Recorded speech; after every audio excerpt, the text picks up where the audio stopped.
In this video, I'm going to show you how to disable efficiency mode in Google Chrome on Windows 11 step by step. If your tabs keep going to sleep, pages feel slower than usual, or Chrome is trying to save too much memory and battery, this quick fix can help.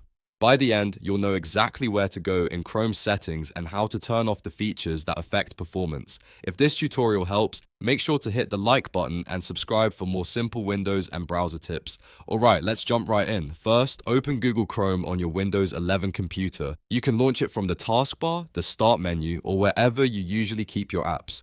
Once Chrome is open, look to the top right corner of the window. You'll see the three-dot menu. Click that menu to open Chrome's main options. From the drop-down list, click Settings. This takes you into the Chrome settings page where all the browser controls are stored.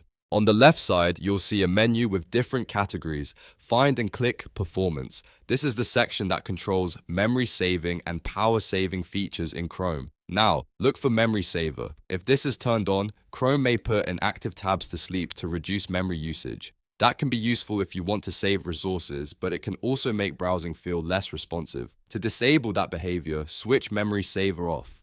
Next, find Energy Saver. This setting helps reduce battery usage by lowering performance in some situations. If you want Chrome to run normally without trying to reduce power consumption, turn Energy Saver off as well. Once both of these settings are disabled, Chrome should stop aggressively limiting background activity and tab performance. At this point, I recommend closing Chrome completely and opening it again. Restarting the browser helps make sure the changes apply properly. After Chrome reopens, your updated performance settings should be active. If you still notice tabs pausing or slowing down, go back to the performance page and double check that both Memory Saver and Energy Saver are really switched off. Sometimes people turn off one setting but forget the other, and that can still affect how Chrome behaves. And that's it. You've now disabled the main Chrome features that can act like efficiency mode on Windows 11. This is a great fix if you want smoother browsing, fewer tab suspensions, and less background throttling. If this video helped you, please give it a like, subscribe to the channel, and turn on notifications so you don't miss the next tutorial. Thanks for watching, and I'll see you in the next one.